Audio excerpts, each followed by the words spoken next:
Hi everyone, I'm back to read the next chapter in Josefina Learns a Lesson, Book 2 of the Josefina story set in 1824, Book 2 and Chapter 2 called Turning Blankets into Sheep. Just as Papa promised, the sky was a clean, clear blue the next morning. Only a few gray clouds remained, and they scuttled across the horizon as if they were ashamed, shoving against each other in their hurry to get away. Below, the ground was so wet it was shiny, reflecting the new blue sky. It was crisscrossed everywhere with thin little rivers no bigger than trickles, trying to find their way down the hill back to the stream. Papa had come home from the village at dawn, just in time for morning prayers.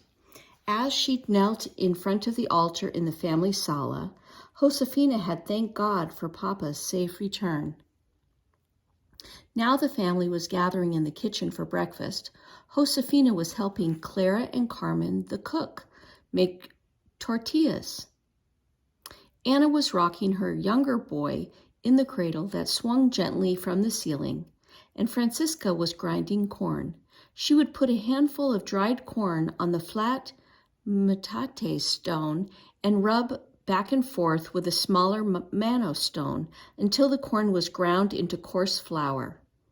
As the cradle swung back and forth, it made a comforting creak, creak, creak sound, which the soft, regular thud, thud, thud of the mano matched in rhythm. Papa looked tired. Tia Dolores gave him some mint tea. He sat down and took a long, grateful sip before he spoke. "You all did a fine job of saving as much as you could from the garden," he said. "I'm afraid the news from the village is not as good. I was in time to save Magdalena's roof, but one whole corner of the church collapsed. Some of the villagers had not harvested yet, so their crops were lost. They were swept away by the stream when it rose over its banks. What a blessing it is that you brought our harvest in early," said Anna. "We'll be able to share it with the villagers who lost their crops. No one will go hungry this winter." "See," said Papa, "that is a blessing." He paused as if he didn't want to say what he had to say next. At last he said sadly, "But we've suffered another loss. I was told about it late last night. It seems that the shepherds were moving our sheep from their summer grazing lands in the mountains down to the winter pastures closer to the rancho. When the storm began, the shepherds took a shortcut to save time, and just as they were crossing the bottom of the deep arroyo, a flash flood came. All of a sudden, the arroyo was full of a raging torrent of water. The water came so hard and so fast that the sheep couldn't get out of its way. The shepherds risked their lives to save as many sheep as they could, but hundreds of our sheep were drowned." As if he needed to hear it again to believe it, Papa repeated, "Hundreds of our sheep were drowned." Anna lifted her son out of the cradle and held him close. Everyone else was still. They looked at Papa, their faces full of concern. And when Josefina went to stand, Josefina went to stand by Papa's side. She put her hand on his arm, and he patted it while he stared into the fire. So many sheep killed. Josefina knew that this was a terrible disaster. How cruel the storm had been. The rancho could not survive without sheep. They provided meat and wool for weaving and for trading. What would Papa do?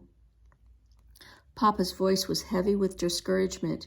"The sheep were very valuable," he said. "My father and grandfather built up the flocks over many years. It will take a long, long time for us to recover from this loss," he sighed. "We'll just have to start over."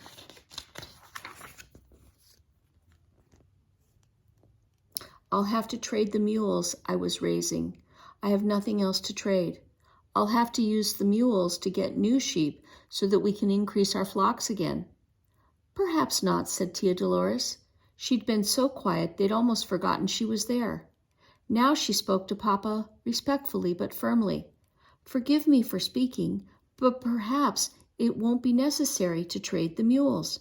Perhaps you can use the old sheep to get new sheep." They all stared at her. "Please go on," said Papa. Tia Dolores explained. "The old sheep provided you with sacks and sacks of wool when they were sheared last spring," she said. "Your storerooms are full of their fleece. What if we use that wool to weave as many blankets as we can? We'll keep as few as possible for our own use and trade most of the blankets to the villagers for new sheep. We can trade with the Indians at the pueblo, too." "But they all weave their own blankets," said Papa. "Why would they want more?" "To trade to the Americanos," answered Tia Dolores. "My father told me that they are glad to trade their goods for blankets.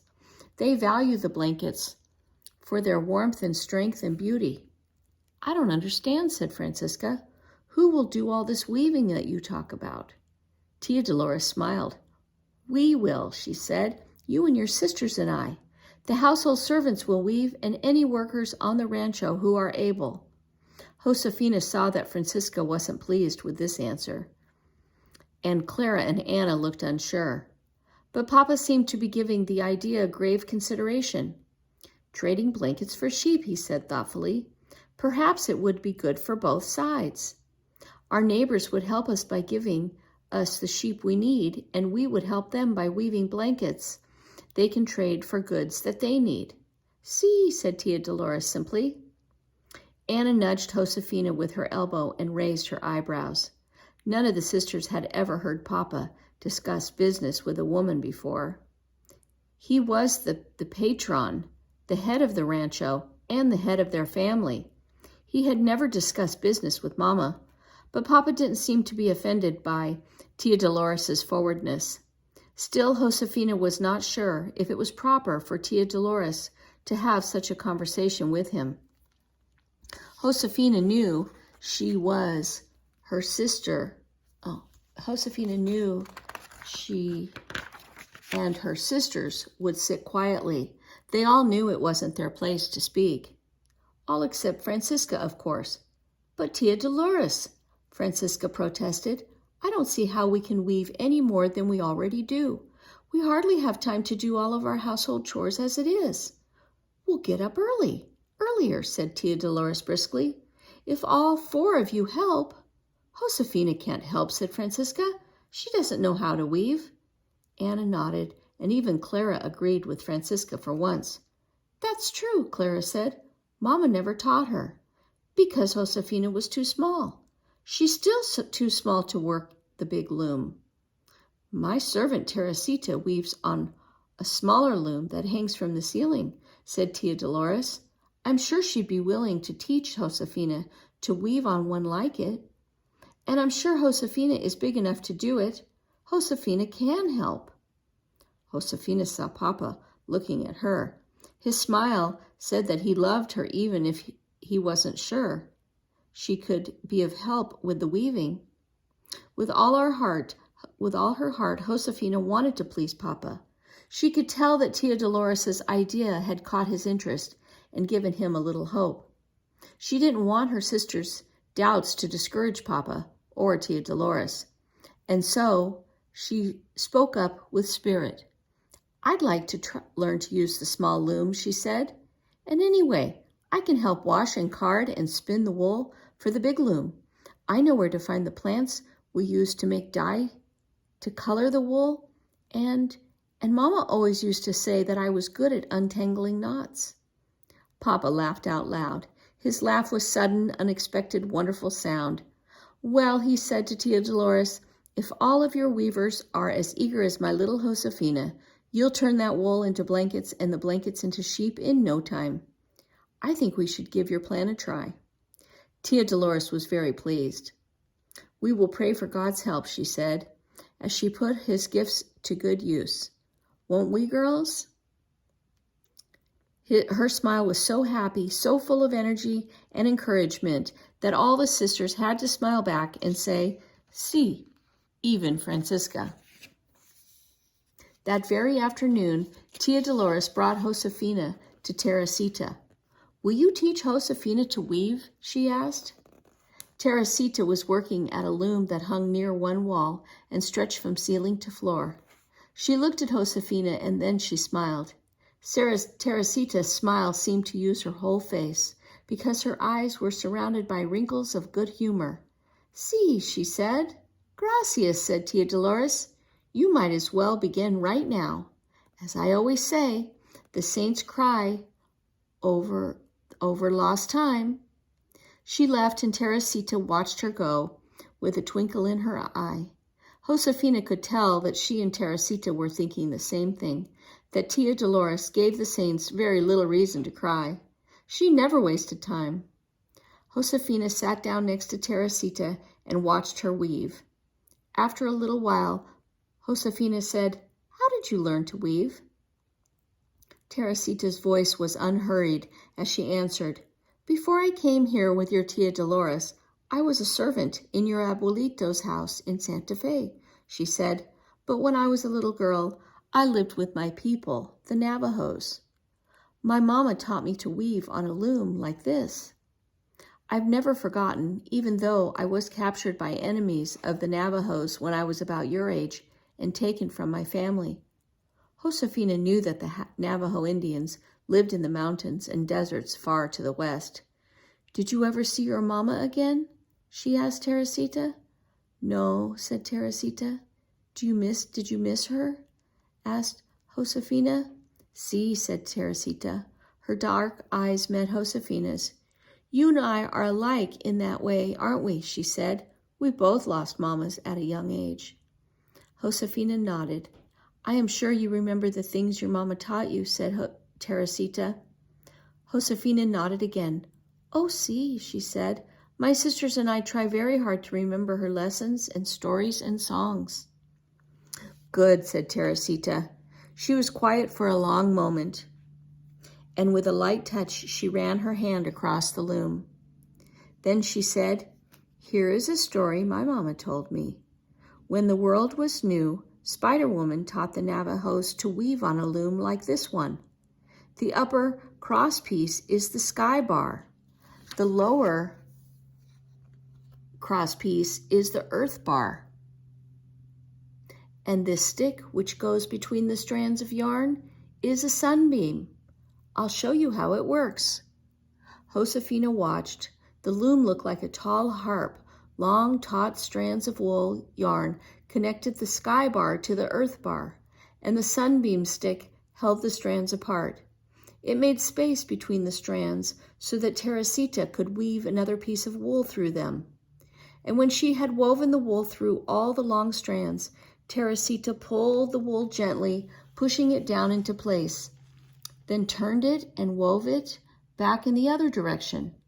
Teresita's hands made it look easy. Josefina could not wait to try. "May I do it?" she asked. Teresita handed her the wool. "Remember," she said, "the earth, the sky, and the sun have already worked hard to provide you with this full wool by growing grass for the sheep to eat. They didn't hurry their work, and neither should you." Josefina worked very slowly indeed, but even so, the row she wove was loose and bumpy. Teresita helped her to take it out and do it over again.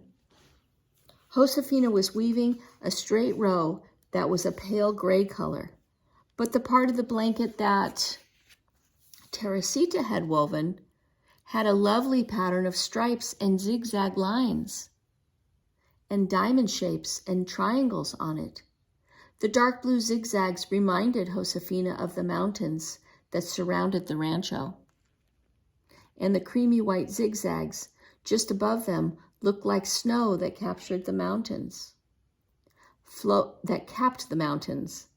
Floating below the zigzag mountains were dark V's that looked just like the graceful wild geese Josefina saw flying across the autumn sky. And below them, Teresita had woven pale golden shapes that reminded Josefina of the cottonwood leaves that fell all around her when she went to the stream every morning. Most of the colors of the blanket were soft, deep browns, many gentle shades of gray and blue and delicate gold and yellow. But every row Teresita had woven in the yarn, that was the fiery orange red of the harvest moon. "The pattern is so pretty," said Josefina. "It reminds me of our rancho." "Yes," said Teresita, wrinkling up her eyes in a smile. "A blanket should be as beautiful as the place it comes from." She was thoughtful for a while before she said, "Maybe this blanket will travel all the way to the United States. Maybe some little girl there will look at it, and then she will know how beautiful it is here in New Mexico." Josefina liked that idea. "She'll probably like the red strands the best," she said, "just as I do. They stand out from all the rest." "They do," said Teresita. "But every strand, dull or bright, is part of the pattern. Every strand adds to the strength and beauty of the whole blanket." "See," agreed Josefina, "but the red wool seems to change everything around it somehow. It makes all the colors look better." That first day, Josefina had to do her row of weaving over and over again before it was smooth and even. But Teresita was very patient, and slowly, Josefina's hands became accustomed to the feeling of the wool. And when Josefina came for her next weaving lesson, Teresita had set up a loom for her to use by herself. Josefina enjoyed her weaving lessons with Teresita. It was a pleasure to weave the wool through the strands and to push the newly woven row down so that it fit snugly next to the row below it. Part of the pleasure was knowing that with each row, Josefina was adding to a blanket that would help Papa replace the sheep he'd lost. Josefina was pleased and proud to be of help to her family. And as the days went by and she learned to be a better weaver, she was pleased and proud of herself for learning something new. "I may be the youngest and the smallest, but I can help just like my sisters," she thought. "I can help turn blankets into sheep." Tia Dolores was right. Sometimes as she was weaving, Josefina smiled to herself, thinking of Tia Dolores. It seemed to Josefina that Tia Dolores was like the beautiful bright red wool. She changed everything around her and made it better. Okay, and that is the end of chapter 2 of Josefina Learns a Lesson. And next time we will read chapter 3.